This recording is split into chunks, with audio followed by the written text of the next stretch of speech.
Nur студиясы тартуулайт. Нур Мухаммад Кары. Бисмилля, Аллахтын аты менен. Альхамдулилля, Аллаға шүгүрлөр болсын. Вассалату вассаламу аля расулилля. Пайғамбарға Аллахтың саламдары, салаваттары болсын. Амма ба'д, андан кейін ассаламу алейкум ва рахматуллахи ва баракатуху. Урматтуу мусулман бир тууган.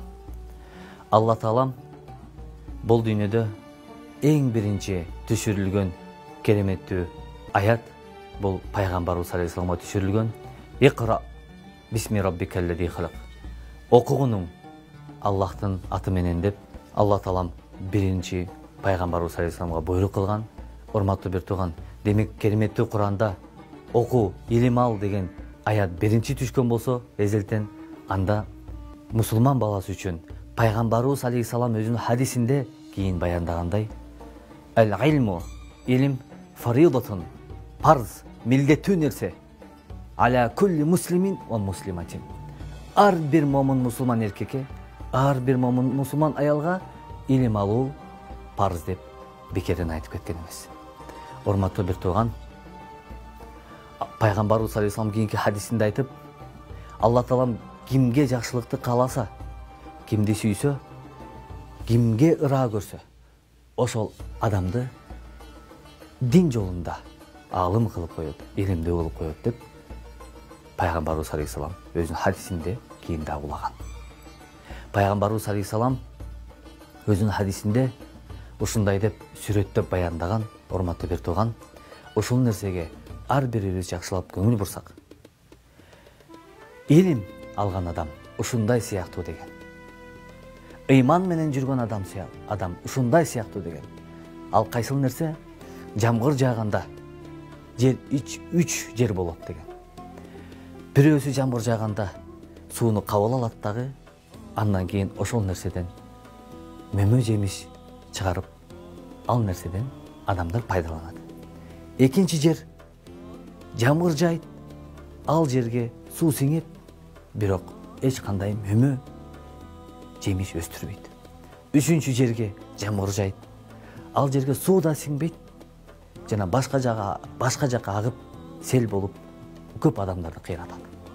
Урматтуу бир тууган, мына ушул үч жерге карап көрсөк, ошол үч жердин биринчиси болуп дайыма жүрөлү. Себеби ал жердин биринчиси жамгыр жайт, сууну кабыл алат, сиңирет өзүнө, жана башка пенделерге, адамдарга, жер бетинде адамдарга мөмөсүн жегизип пайдасын берет. Илимдүү адам дагы мына ушундай болуш керек. Илим алып, ыймандуу болуп, жүрөгүнө ыйманды кабыл алып, мен мусулманмын, альхамдулилля деп баш көтөрүп жүрүп, Аллахтын астында ошол Кудай сизге берген ыйман менен, Аллах сизге берген илим менен өзүңүз дагы сууну кандай жер кабыл алса кабыл алып илимди, жана ошол жер кандай жакшы мөмө жемиш берген болсо, сиз өзүңүз алган ыйман менен, илим менен башкаларга дагы мына ошондой жакшы мөмүштөрдү таркатып бериңиз. Калган эки жерге окшошпой, калган ушул эки жер жамандыгынан кандай эки жерге окшошпой, жакшы дайыма илимдүү, ыймандуу мусулман бир туугандардан бололу.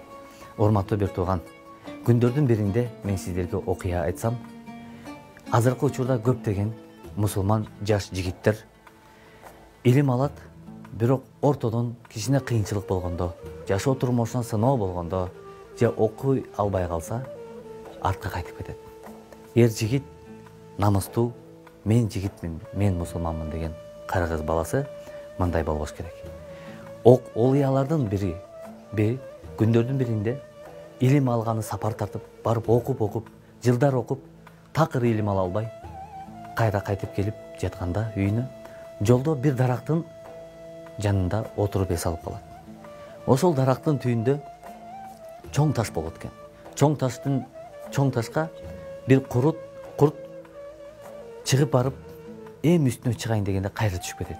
Ошол эле курт кайра дагы чыгып барып, кайра түшүп кетет. Ушинте отуруп, канчалаган эселеп, чыгып отуруп, түшүп отуруп, күн батайын дегенде баягы курт ошол максатына жетип таштын эң үстүнө чыгат.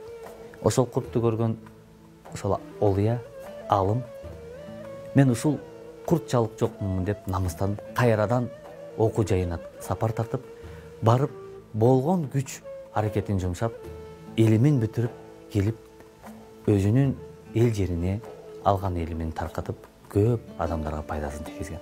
Ошондуктан урматтуу бир тууган, илим алганда Аллах бизге жүрүбүзгө ыймандуу болгондо пайгамбарыбыз алейхисалам кийинки хадисин айткандай ал-муъмину айнама вака нафаа деп пайгамбарыбыз өзүнүн хадисинде кыска айткан, чыныгы мен мусулманмын деген, өзүн мусулман катары эсептеген мусулман пенде кайсы жерде болбосун ошол жерде пайдасын тийгизген дейт. Урматтуу бир тууган, Аллах берген ыйман менен биз зыян эмес, пайдасы тийгизели.